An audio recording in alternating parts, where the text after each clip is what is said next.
Legenda Pangeran Pandeglang dan Putri Cadas Sari Banten. Alkisah, di tanah yang kini dikenal sebagai Banten, terdapat sebuah kerajaan yang makmur dan disegani. Kerajaan itu memiliki seorang putri bernama Putri Arum, yang dikenal karena keelokan parasnya. Kecantikan Putri Arum dipuji, kelembutan hatinya dibicarakan, dan kebijaksanaannya dihormati oleh rakyat maupun bangsawan. Banyak pangeran dari berbagai penjuru terpanggil oleh kabar tentang kecantikannya. Di antara mereka, dua nama paling sering diperbincangkan adalah Pangeran Saebaguslana dan Pangeran Cunihin. Keduanya ditempa dalam satu padepokan, diajarkan oleh guru yang sama, serta dibekali ilmu dari sumber yang serupa. Namun, sifat yang sangat jauh berbeda ditunjukkan oleh keduanya. Pada diri Pangeran Saebaguslana, kebaikan hati dan kelembutan perangai diperlihatkan dalam setiap tindakan. Sementara Pangeran Cunihin merupakan sosok licik yang dikendalikan nafsu dan ambisi. Pangeran Cunihin dikenal sebagai pangeran genit yang sering menggoda banyak gadis cantik. Putri Arum menjatuhkan pilihan hatinya kepada Pangeran Saebaguslana. Keduanya saling mengagumi satu sama lain. Siapapun yang memandang pasangan ini pasti akan terpesona oleh perpaduan kebaikan hati yang terpancar melalui keindahan paras dari keduanya. Mereka adalah pasangan yang sangat serasi. Namun hal ini memantik rasa iri di hati Pangeran Cunihin.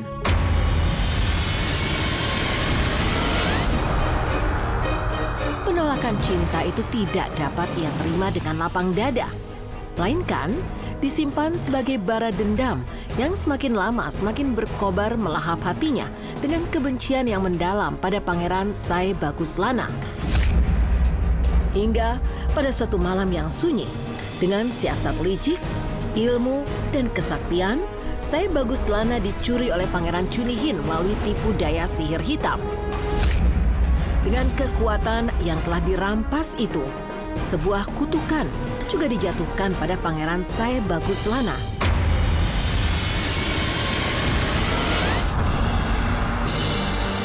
Tubuh gagah Pangeran Saebaguslana berubah menjadi renta.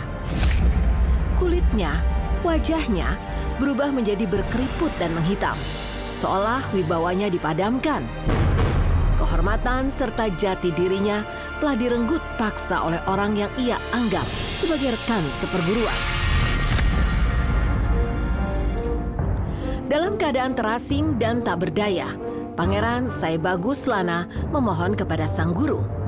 Sebuah nasihat sakral kemudian diberikan. Ia ditugaskan untuk membuat sebuah gelang besar yang kelak melalui gelang itulah seluruh kesaktian yang dirampas akan kembali. Dengan kepatuhan, Pangeran Saebaguslana yang kini bertubuh tua renta menjalankan perintah sang guru.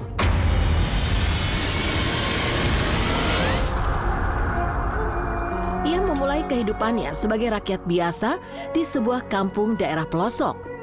Keahlian sebagai pembuat gelang mulai ia pelajari. Ia berbaur di tengah warga kampung menjadi seorang pengrajin gelang dan perhiasan lainnya. Sejak saat itu nama Pandeglang disematkan oleh penduduk kampung kepada diri Pangeran Saebaguslana. Panggilan Ki Pandeglang diucapkan dengan penuh hormat oleh warga kampung. Sebuah identitas baru penyamar sosok pangeran di balik rupa yang kini menjadi tua renta.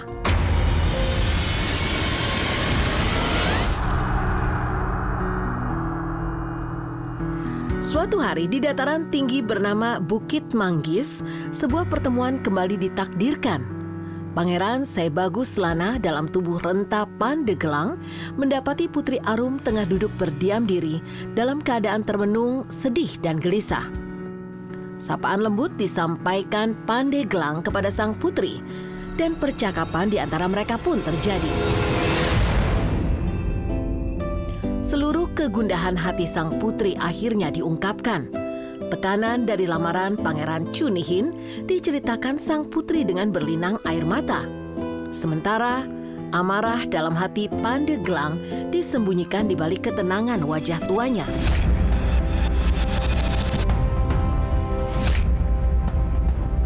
Sebuah siasat kemudian disarankan oleh Pandeglang agar lamaran Pangeran Chunihin diterima tetapi dengan syarat berat, yaitu memindahkan sebuah batu keramat berukuran sangat besar ke pinggir pantai dan dilubangi seukuran manusia dalam waktu 3 hari. Kesaktian Pangeran Chunihin pasti akan terkuras dan siapapun pasti mampu untuk mengalahkannya.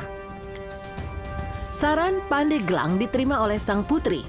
Mereka kemudian bergegas pergi ke rumah Pandeglang untuk menyusun strategi selanjutnya.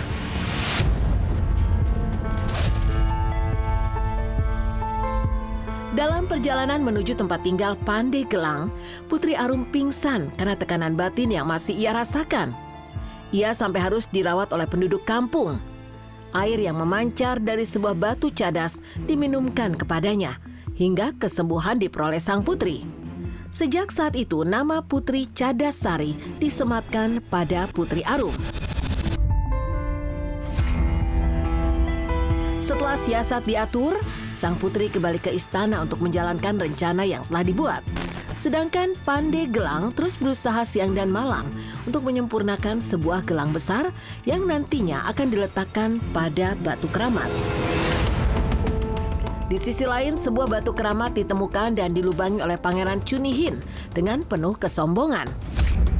Batu itu kemudian ia letakkan di pesisir pantai yang indah sesuai dengan permintaan sang putri.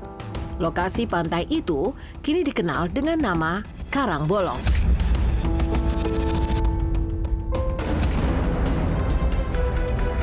Setelah batu dipindahkan, Pangeran Chunihin segera ke istana untuk menjemput Putri Cadasari.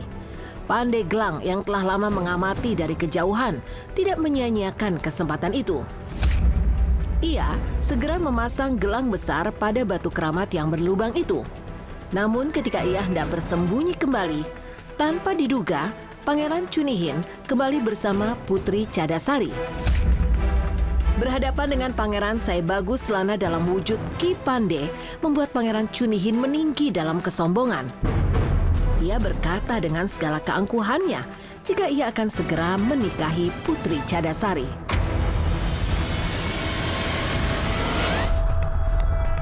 Putri Cadasari lantas meminta Pangeran Chunihin membuktikan jika benar batu besar itu mampu ia lubangi, maka buktikanlah dengan berjalan melintasi batu keramat itu. Tanpa berpikir panjang, Pangeran Chunihin segera berjalan melewati lubang pada batu keramat. Baru beberapa langkah ia berjalan di dalam lubang batu itu, tiba-tiba seluruh tubuhnya merasakan sakit yang luar biasa. Kesaktian yang selama ini dibanggakan menghilang. Rambutnya memutih, punggungnya membungkuk, dan tubuhnya berubah renta karena kuasa tak terlihat. Pada saat yang sama, kekuatan yang hilang dikembalikan kepada pemiliknya. Tubuh renta dipulihkan, ketampanan dikembalikan, dan jati diri dihadirkan kembali.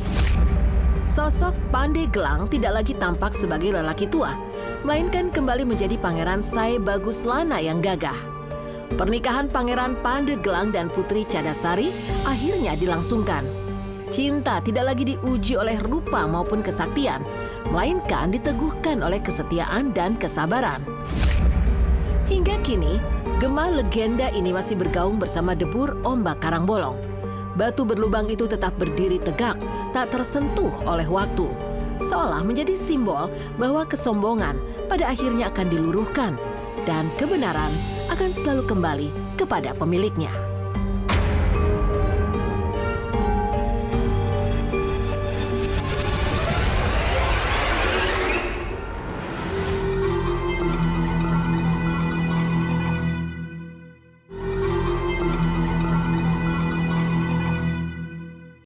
Mitos pesugihan dan keraton gaib naga bermahkota emas di Gua Surocolo, Bantul.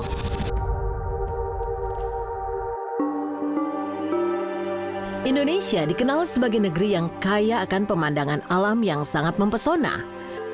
Mulai dari gunung, lautan, bahkan sampai yang tersembunyi seperti gua-gua yang sangat eksotis. Kini, semua itu menjadi destinasi wisata yang wajib dikunjungi karena ada beberapa yang tidak ditemukan di negara lain. Namun, di balik pesonanya, ada saja tempat yang menyimpan